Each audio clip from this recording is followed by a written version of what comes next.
Hello, welcome back to my channel and to another reaction video. This time we'll be checking out uh, the video The Enclave for Fallout by Templin Institute.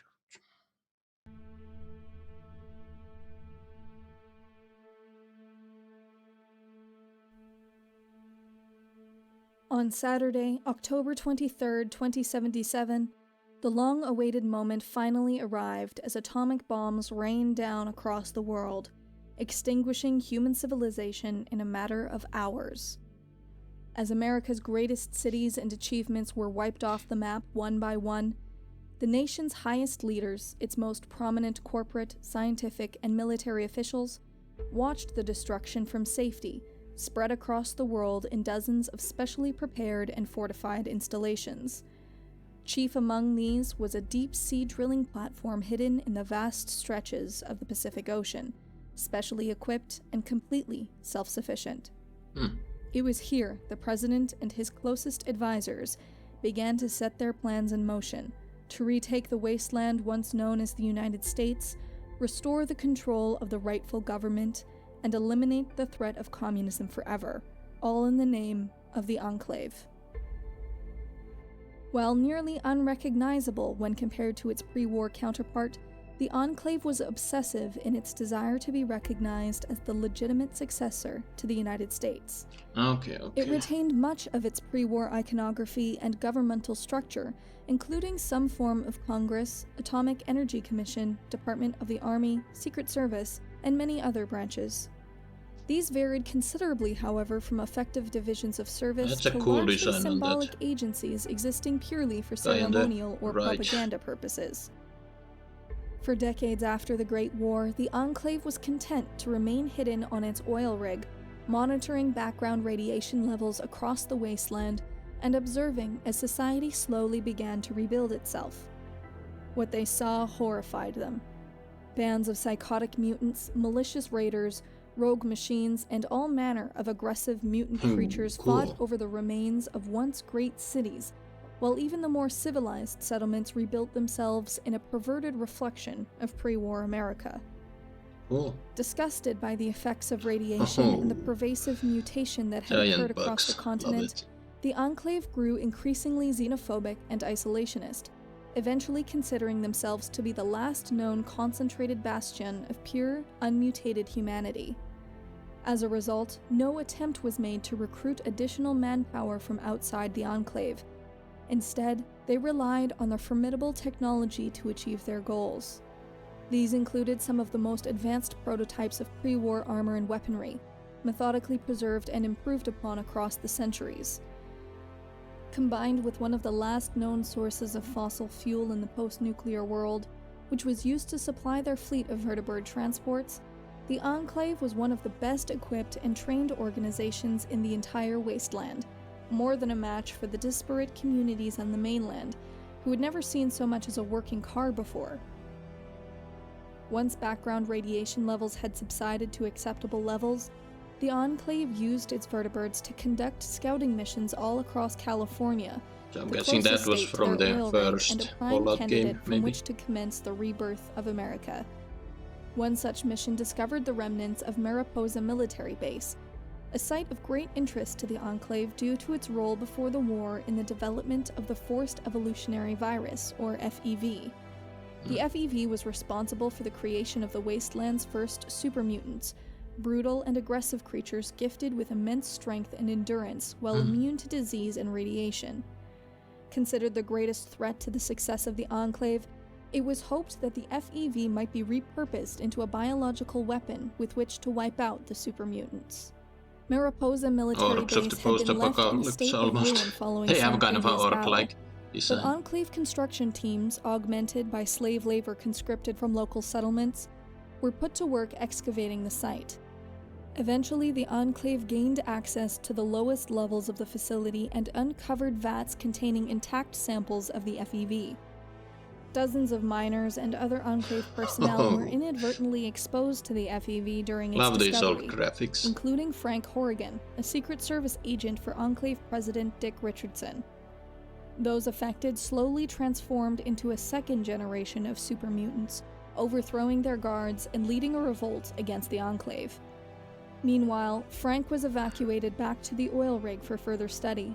The entrance to Mariposa was blasted shut, and the remaining mutants were trapped inside. With the FEV in hand, Enclave scientists began conducting a series of experiments, abducting vault dwellers to use as test subjects, creating a race of intelligent death claws, and most significantly, achieving their goal for a biological weapon capable of eradicating not only the super mutants, but the majority of the wasteland's mutated and impure human population. Just as the Enclave was preparing to launch their new virus into the atmosphere, a mysterious champion from an obscure northern tribe managed to repair an ancient tanker in San Francisco Bay and used it to reach the Enclave's hidden oil rig. This Chosen One, as he is known in Wasteland myth and legend, supposedly destroyed not only the Enclave's base of operations, but also Frank Horrigan, who had been transformed into a living weapon and encased in power armor as a means of keeping him alive. How much of this is true and how much has been embellished over the years by overly theatrical Wasteland chroniclers remains unknown. What is certain is that the Enclave experienced some sort of calamity on the West Coast, and its headquarters was destroyed. Leaderless and vulnerable, the majority of its surviving personnel were led east by a high-ranking scientist named Autumn, who had apparently been contacted by the new Enclave president, John Henry Eden. Of those who refused to flee, many were eventually hunted down and destroyed by the Brotherhood of Steel and the New California Republic. The group led by Autumn eventually reached President Interesting Eden, names, establishing a different new accents. headquarters at Haven Rock, a military base on the outskirts of the former capital, Washington, D.C. Here, the Enclave began to reassert itself, commandeering abandoned military equipment and building a network of outposts across the capital wasteland. These attempts were not uncontested, however, and the Enclave found itself once again at odds with the Brotherhood of Steel. When Autumn died, his son, Augustus Autumn, was selected to take his father's place, commanding the armed forces and becoming the sole point of contact between President Eden and the rest of the Enclave. In contrast to its efforts That's on a the West bad idea Coast, to have only the Enclave a adopted sole new techniques in the contact. capital, Whatever. embracing the value of propaganda rather than brute force alone. A fleet of iBots roamed the wasteland, spreading patriotic music and inspiring speeches from cool President and creepy Eden at the same promising a return to the glory days of America. Yet despite the benevolent direction the Enclave had seemingly adopted in Washington, it had never swayed from its original intentions, and President Eden's true goal was to find a method capable of disseminating the modified forced evolutionary virus. An opportunity presented itself when the Enclave became aware of a water purification effort known as Project Purity, spearheaded by a group of local scientists. The project was intended to cleanse the Potomac River, giving the capital wasteland a limitless supply of clean water. By injecting Good Project idea. Purity with the FEV, the Enclave could accomplish what they had failed to achieve on the West Coast, the death of every super mutant, ghoul, and wastelander. President Eden attempted to recruit another mythological hero of the wasteland known as the Lone Wanderer in his efforts, hoping to use him as a double agent within the Brotherhood Is of this Steel. supposed to be the one you play Yet as? Eden was opposed by Augustus, who saw greater value in commandeering Project Purity to use as a bargaining chip against the other factions of the region. During a battle between the Brotherhood of Steel and the Enclave at the Jefferson Memorial, Augustus was defeated by the Lone Wanderer, and the Enclave devastated after repeated attacks by the Brotherhood's superweapon, Liberty Prime. Of what became of President Eden and Project Purity, none can say with certainty, and various stories have spread across the wasteland in the ensuing years. Some have even suggested that Eden was not a man at all, but some type of thinking machine imbued with the minds of pre-war presidents. Of the Enclave itself, they are likely a doomed organization, reduced to scattered and isolated outposts across the capital wasteland, and elderly veterans living in secret across the New California Republic are occasionally exposed, arrested, or executed by the local authorities. Yet with an organization as sophisticated and resourceful as the Enclave, there remains the ever-present possibility that some as of yet undiscovered base is working in secret to achieve the dreams of their forefathers and cleanse the wasteland of the impure and the undeserving. Your country needs. Well, there you have it, folks, the Enclave, and yeah, this is my first Fallout video. I have not played the games. I know of Fallout. I think this is one of those game series that has several. There are several Fallout games, and it's. I think the I'm not sure if the latest Fallout game or just one of those Fallout games got the studio behind the game got a lot of backlash over some indiscretions. I don't know much about. I mean, the gaming industry is full of. There's a lot of shit going on. Games are being released before they're completed, and all that, and people be bitching, of course.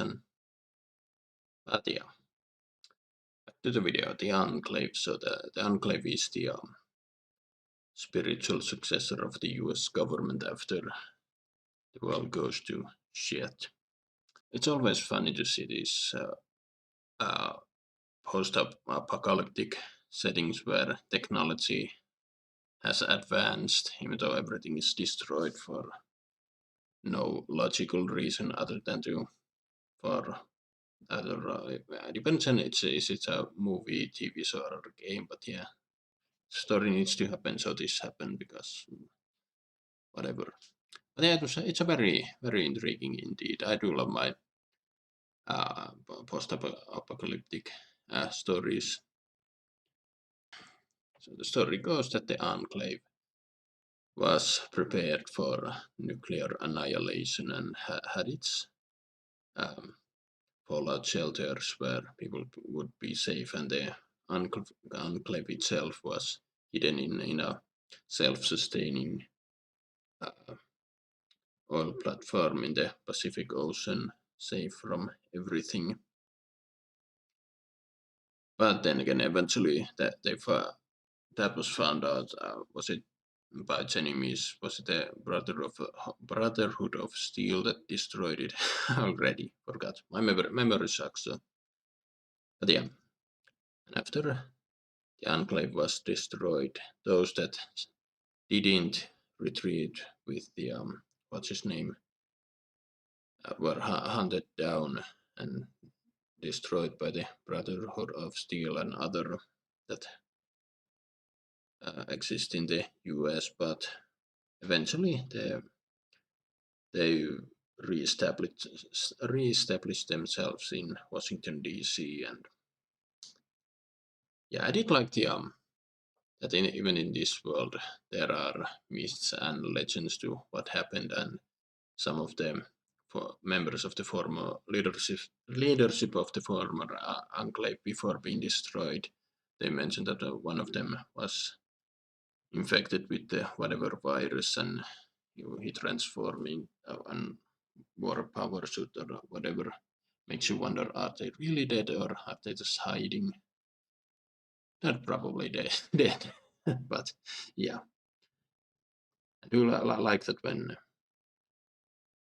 game developers actually develop not only the story but the world building is important in video games and such. So I do like this stuff. Then again, I don't know exactly at the because there's more than one game. I'm guessing the world game, everything that goes to world building takes time. So I'm not sure if by the end of the first game they had all things figured out. But anyway, back to this. So the Enclave is working from DC under the leadership of this one dude who some believe is a thinking machine that holds the digital consciousness of previous presidents or whatever the hell they explained. They go into um, they go into detail, but yeah, and they mentioned how he tried to recruit another mythical character from the Wastelands. I'm guessing this is the character you play as. Is it someone you know? Uh, do you get to design your own characters in Fallout, or is it already predetermined? I wonder. Here we have. I think these were supposed to be from the Brotherhood of Steel. Really fancy gadgets. I said it before. After they failed at the West Coast, they try again in the East Coast. This was the plan to get fresh water for the Conclave, and yeah, their main objective is to root out the mutants and the undeserving. But yeah, what exactly does the rest of the world outside the US look like? I wonder. They didn't exactly mention, but if it goes nuclear war, I would expect the rest of the world to be in the same type of shit. But I don't know. Maybe they completely surprised the US, and US was the only thing that was destroyed. Who knows?